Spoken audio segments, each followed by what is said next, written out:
ఓం నమో వెంకటేశాయ. ఈరోజు ఈ వీడియోలో స్వామివారి దర్శన వివరాలతో ఏ దర్శనం వారికి ఎంత సమయంలో దర్శనం అవుతుంది, ఈరోజు ఎక్కడి నుంచి ఎంటర్ అవ్వాలి, అలాగే మీ కామెంట్లకు సమాధానాలు, ఇలాంటి విషయాల గురించి కూడా తెలుసుకుందాం. ముందుగా దర్శన వివరాలు తెలియజేస్తాను. ఈరోజు తిరుమలలో భక్తుల రద్దీ సాధారణం కంటే ఎక్కువగా ఉన్నారు. ఈరోజు శనివారం ఉదయం 5 గంటలకు వైకుంఠంలోని అన్ని కంపార్ట్మెంట్స్ ఫుల్ అయ్యి, నారాయణగిరి షెడ్స్ అన్ని కూడా ఫుల్ అయ్యి, నారాయణగిరి గార్డెన్ నుంచి టీబీసీ వరకు ఉన్న క్యూ లైన్లో ఎలాంటి దర్శనం టికెట్స్ మరియు టోకెన్స్ లేని భక్తులైతే వెయిట్ చేస్తూ ఉన్నారు.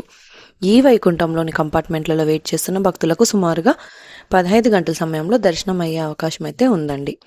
ఇక ఈరోజు శ్రీవారి సర్వదర్శనానికి అంటే ఎలాంటి దర్శనం టికెట్స్ లేని భక్తులు క్యూ లైన్లో ఎంటర్ అయ్యే వారికి సుమారుగా 15 గంటల నుంచి 18 గంటల సమయంలో దర్శనం అయ్యే అవకాశం అయితే ఉందండి.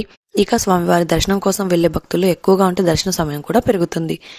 ఇక రష్ తక్కువగా ఉంటే దర్శనం త్వరగా అవుతుంది. కాబట్టి భక్తుల రద్దీని బట్టి దర్శన సమయంలో కూడా మార్పులు ఉంటాయి. ఈ విషయాన్ని శ్రీవారి భక్తులు గమనించగలరు. ఇక ఎస్ఎస్టీ టోకెన్స్ ఉన్న భక్తులకు సుమారుగా 4 నుంచి 7 గంటల సమయంలో దర్శనం అవ్వచ్చు. ఈ రోజు మార్చి 15వ తేదీకి సంబంధించిన దర్శనం టోకెన్స్ మార్చి 14వ తేదీ రాత్రి 9 గంటల నుంచి ఇచ్చారు. ఈ ఎస్ఎస్టీ టోకెన్స్ తిరుపతిలోని రైల్వే స్టేషన్ ఎదురుగా విష్ణు నివాసం, బస్టాండ్ పక్కన శ్రీనివాసం కాంప్లెక్స్, అలాగే అలిపిరి వద్ద భూదేవి కాంప్లెక్స్, ఈ 3 ప్రాంతాలలో మాత్రమే ఎస్ఎస్టీ టోకెన్స్ ఇస్తారు.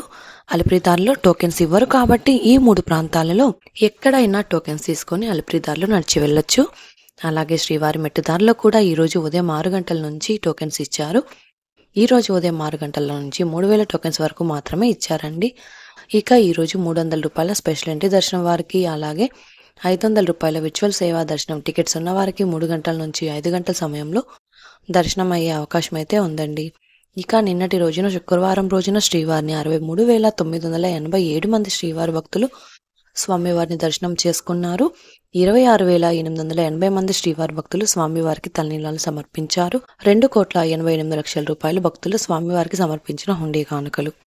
నిన్నటి రోజు వీడియోలోని కామెంట్లకు సమాధానాలు కూడా తెలుసుకుందాం. మొదటి కామెంట్, 26, 27 డేట్స్లలో ఫ్రీ దర్శనం రష్ తక్కువగా ఉంటుందా సిస్టర్? రష్ ఎలా ఉంటున్నది అన్నది ముందుగా చెప్పలేమండి. కానీ 26, 27 తేదీలలో మంగళవారం, బుధవారం కాబట్టి రష్ అయితే నార్మల్గా ఉండొచ్చు. అది కూడా కరెక్ట్గా చెప్పలేము. మీరు తిరుమల వెళ్లే ముందు రోజు మీరు 25న కామెంట్ చేయండి. రష్ ఎలా ఉన్నదో కూడా తెలియజేస్తాను. ఇక నెక్స్ట్ కామెంట్, అక్క నాకు ఒక చిన్న విషయం తెలియాలి. ఏమిటంటే ఇప్పుడు అలిపిరి మెట్ల మార్గం ద్వారా వెళ్లే వాళ్ళు అలిపిరి దగ్గర టికెట్స్ తీసుకోవాలా? ఇంతకు ముందు మెట్ల మార్గంలో ఒక చోట స్కాన్ చేసుకొని ఫోటో తీసుకొని ఇచ్చేవారు కదా, అలా లేదా కొంచెం చెప్పండి. ఇంతకు ముందు అలిపిరి మెట్ల మార్గంలో నడిచి వెళ్లే వారికి ప్రత్యేకంగా టోకెన్స్ అయితే ఇచ్చేవారు. ఆ టోకెన్స్ తీసుకుని నడకదారి మధ్యలో గాలిగోపురం వద్ద స్కాన్ చేయించుకొని వెళ్ళాలి. తర్వాత తిరుమలకు వెళ్లిన తర్వాత టోకెన్స్ చూపించి క్యూ లైన్లో వెళ్లి స్వామివారిని దర్శనం చేసుకునేవారు. ప్రస్తుతం సెక్యూరిటీ కారణాల వల్ల అలిపిరి దారిలో టోకెన్స్ అయితే ఇవ్వడం లేదు. కాబట్టి తిరుపతిలోని 3 ప్రాంతాలలో ఎక్కడైనా ఎస్ఎస్టీ టోకెన్ తీసుకొని అలిపిరి దారిలో నడిచి అయినా వెళ్ళొచ్చు, లేదా బస్సులో అయినా తిరుమలకు వెళ్లి స్వామివారి దర్శనం చేసుకోవచ్చు. అదే శ్రీవారి మెట్టు ద్వారా వెళ్తే 1,200 మెట్టు వద్ద స్కాన్ చేయించాల్సి ఉంటుంది, లేదంటే దర్శనానికైతే అలో చేయరు. ఇక ఈరోజు తిరుమలలో ఆఫ్లైన్లో సిఆర్ఓ వద్ద రూమ్స్ కోసం రిజిస్ట్రేషన్ చేసుకొని రూమ్స్ అయితే తీసుకోవచ్చు. ఈ రోజు ఉదయం 6 గంటలకు 50 రూపాయలు మరియు 100 రూపాయల రూమ్స్ కలిపి 833 రూమ్స్ అయితే అందుబాటులో ఉన్నాయి. ఈ రోజు ఉదయం మొత్తం 1,156 రూమ్స్ మాత్రమే ఖాళీగా ఉన్నాయి.